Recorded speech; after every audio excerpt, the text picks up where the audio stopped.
Hey, we got a fantastic pitching matchup tonight. Chase Burns was drafted by the Padres. By the way, he was born in Napoli, Italy. He was born 2003. Former 20th round pick out of high school. Second overall pick last year. Last year in the draft. Bazana for the Guardians.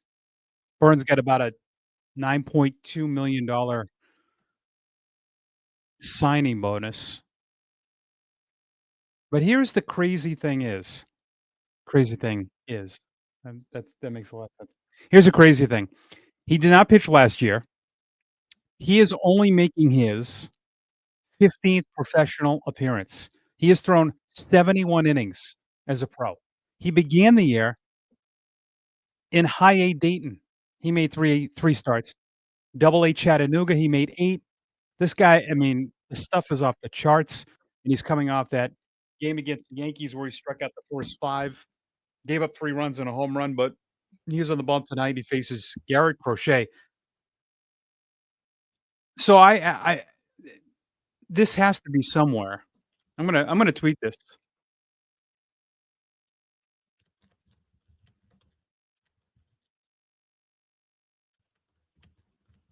So has a pitcher ever made his first 2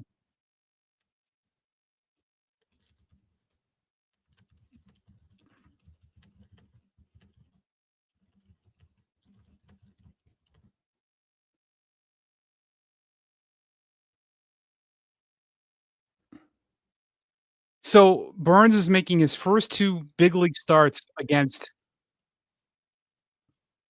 the Yankees and the Red Sox. That's incredible.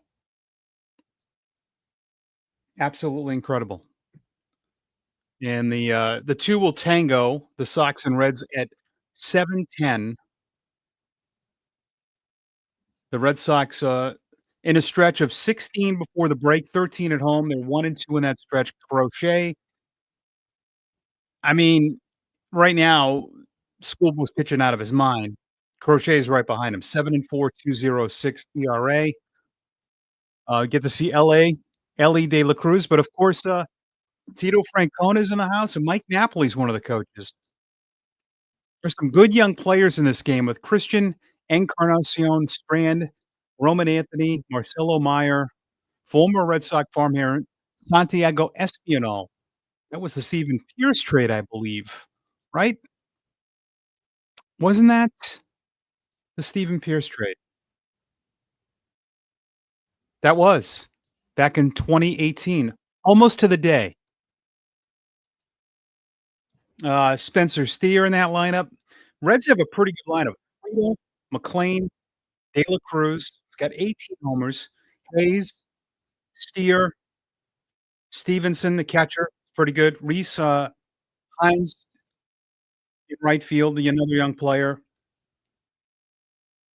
Uh, Encarnacion Strand and Espino. Red Sox have Duran, Roman Anthony, Abraham Toro at first, Carlos Narvaez.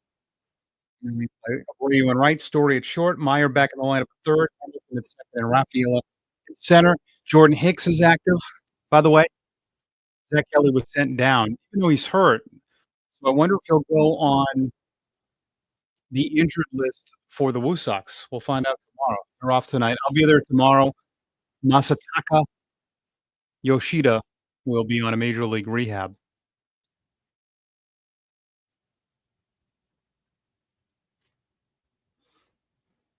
Chris Catello has this. Alex Bregman is ready and willing to open extension talks at any time. He says it's a very high priority to get a deal somewhere he can go home for the rest of his career. I expected to love playing here, and I have definitely I said this from the very start. His face the day he was at that press conference, I could tell how much he loved being here. He could not hold back how much, his excitement in a Red Sox uniform. So Boris probably doesn't like that, but I have no doubt that he'll be, locked up. I really do. And I Bregman, and then to see him play the other day, a little bit different because you just it's kinda like Kevin Garnett. You don't realize how good these players are until you see them, and, I think he's fantastic.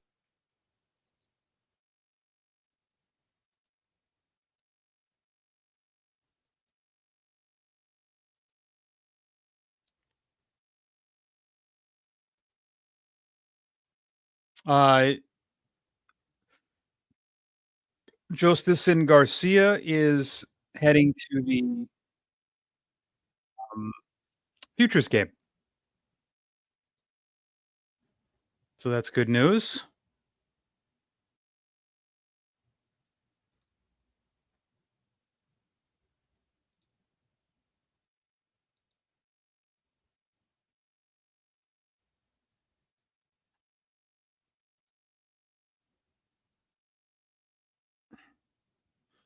The password is Futures game, I guess.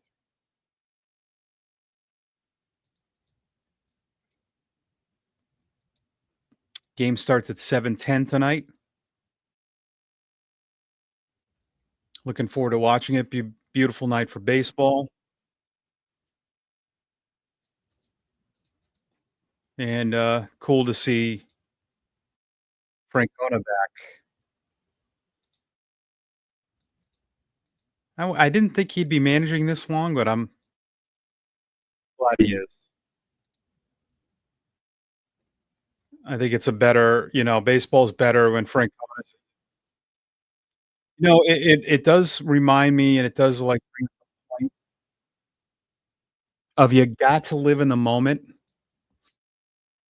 and a lot of people reverting to some of these older Sox teams, and I think maybe expecting that to continue year after year, but, you think about the magic, right place, right time, where Francona was available to be your manager and Theo was your GM, and you had the right core from Dan Duquette, and you were able to fit in you have a lot of Hall of Fame players that you got in free agency, you know, those things are not easy, and I think in the moment, you kinda look at it like, "Well, this was easy to build," but it's not, and we're expecting it to continue. There are teams that haven't even been to the playoffs in years, so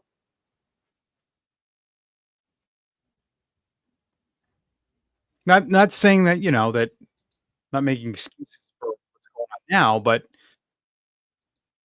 for a long time, for 86 years, it was kind of the standard where the Red Sox were pretty much bad every year for a long time. In my lifetime, they were good in '86, and then they were good in '88 and '90, and then really weren't good till 2003.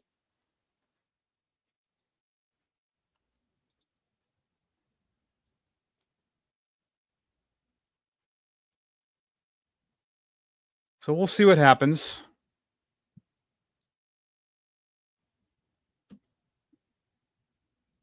We shall see.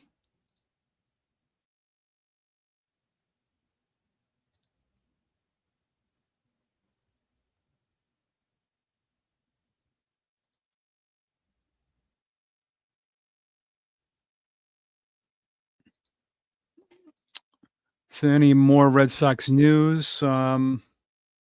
Myers activated, Sogard went down. Oh, Mike Napoli took BP at Fenway. Good for him. One of the Reds coaches. Wearing a 1975 well, he's wearing an NBA Cincinnati Reds jersey with the number 75. This is the 50th year of the '75 World Series. The Reds just honored the '75 team at their place, and it's, serendipity that the Sox play them this year at home.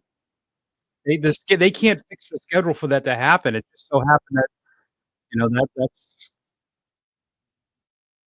that's pretty cool.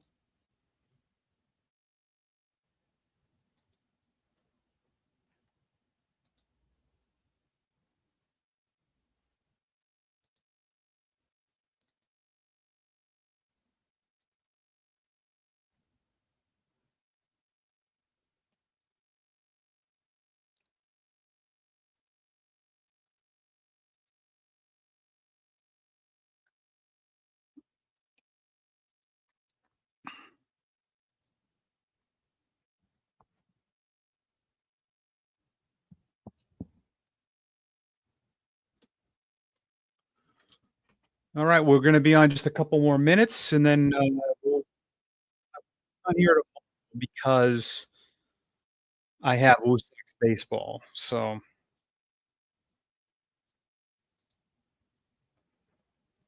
can't do that tomorrow.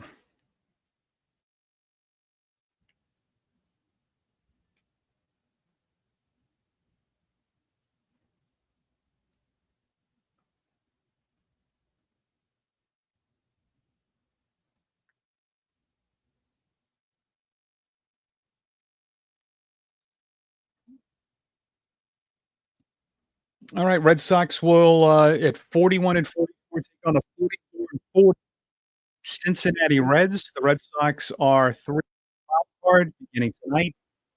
They are half game behind Texas and 1 full game behind the Angels, 3 behind Seattle for that last spot. Reds come in 2.5 back, 44 and 40, 2.5 behind St. Louis, 2.5 behind San Diego, 1 game behind San Francisco. Both teams, wow, what a big series for both.